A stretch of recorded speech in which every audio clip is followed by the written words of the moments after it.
Today, I wanted to tell you guys a story about the time that I was given a vision that ended up saving my life.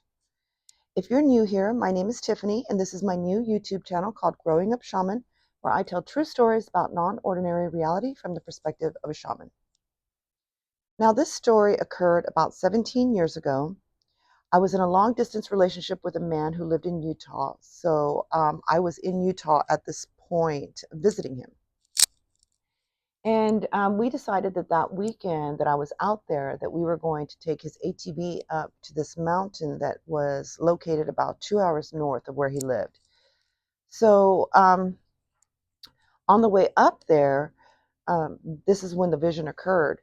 I was putting my arm on the windowsill, and when I did that, I remember looking at my right elbow when I put it down. And as soon as I did that, I saw what looked like 6 to 8 black, fuzzy tentacles trying to come into the truck. And it wasn't like trying to come in slowly, it was coming in frantically, like they were fighting over each other trying to get me. And I remember just jerking my arm like this, like freaked out. Like, what the hell was that? And I'd look at my boyfriend to see if he noticed that I had had such a strong reaction to what I had just seen. But thankfully, he didn't notice anything. And then when I looked back at the window, they were gone. And I was like, what the heck was that, But I do remember thinking that it reminded me of a bee's legs. I wasn't sure how many legs a bee even had, and not that I could count the tentacles that were coming in because they were just all over each other. They were just intertwined. And I just remember it spooking me so much. And luckily, I had some Benadryl that I had brought on the trip with me. So when we got to near the base of the mountain, we were at a hotel that was about 30 or 45 minutes from even the base of the mountain. So we just had to get settled in, check into the hotel, and then we were going to continue on our route to the base of the mountain.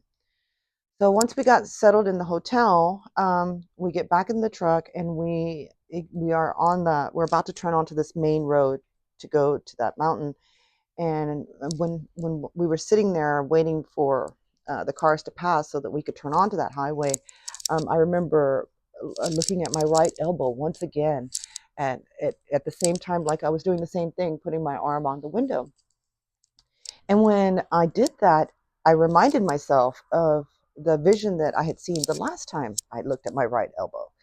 And so I stopped my boyfriend right away. I was like, stop. I've got to actually turn around, go back to the hotel, and I've got to grab my Benadryl. And I said something really stupid, like, I go crazy without my Benadryl. Because I didn't know how to explain to him that I was afraid I was going to die if I didn't have it without telling him that I had had a vision. I was still very much in the shamanic closet at this point, even for myself. I didn't know that I was shamanic. I just knew that I was having crazy experiences all the time. so, um, So he turns around the truck, which was very inconvenient, but he did it anyways, thankfully. And so I grabbed my Benadryl and then I put it in one of the bags in the back of the ATV. And then I got back in the truck, and then we took the trailer with the ATV to the mountain. So we get to the base of the mountain, which is still another 30 or 45 minutes away. And we unload the ATV and we start driving up the mountain. And it's about a 4 hour drive to the top of the mountain, but we ended up not making it. We made it up about 2 hours. And suddenly, I was just about to complain to my boyfriend that what he needed to invent was a new, because that's what he was. He was an entrepreneur, like he invented things.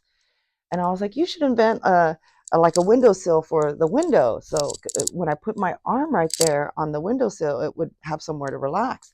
And as soon as I said that, I looked at my right elbow. And when I saw my right elbow for the third time on that day, suddenly I felt something hit me right in the chest. And it hit me so hard, it felt like I had been shot. And I would start screaming and I start going like this. And I look down my shirt and I can see there's a bee in between my boobs and it's stinging me. And so my boyfriend, he stops the ATV and he was like, what? And I was like, a bee, a bee. And I jump out of the ATV and I'm like trying to get this bee out of my shirt. and it falls out, and it, lo and behold, it had black fuzzy legs. And my boyfriend immediately stepped on it and killed it. And I remember being upset about that because I wanted to know what kind of bee it was that killed me, that almost killed me. And but I wasn't going to be able to get that bee. Anyways, so we decided that we were just going to head back down to the base of the mountain and see if we could find a ranger that we had seen about an hour up the mountain. So we start racing down the mountain, hoping that we could get to some help. And but of course, immediately I took the Benadryl that I had brought with me, and thank God I did, because I go into such anaphylactic shock that I have problems with my blood pressure. I have problems with breathing, and this was no exception. So I started to feel super lightheaded because my blood pressure was either way too high or way too low. I wasn't getting enough oxygen to my brain.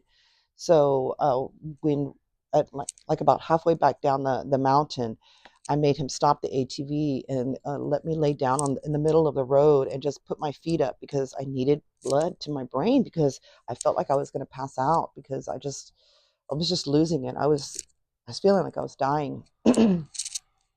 But luckily, I was able to maintain consciousness throughout the whole 2 hour drive back down the mountain, and another 30, 45 minutes it took to get to the hotel. And it seemed to me that all danger had passed by this point. And so we decided that I didn't need to go to the ER. Come to find out, that's actually a bad idea. And if you are deathly allergic to bees like I am, you really should go to the ER, even if you're past the scary point, because you never know what's going to happen afterwards. At least that's what I've been told by doctors since then.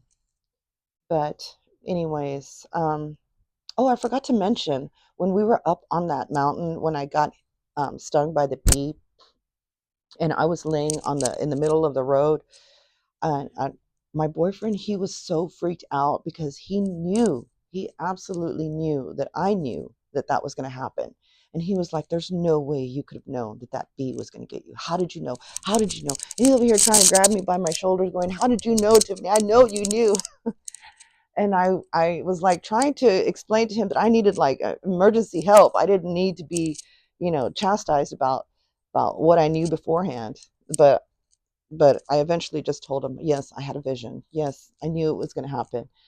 But but yeah, and that's kind of when I came out of the shamanic closet with him. But I didn't know it was a shamanic closet. It was just what I considered a kind of a psychic closet, because I didn't know how to explain these kinds of things.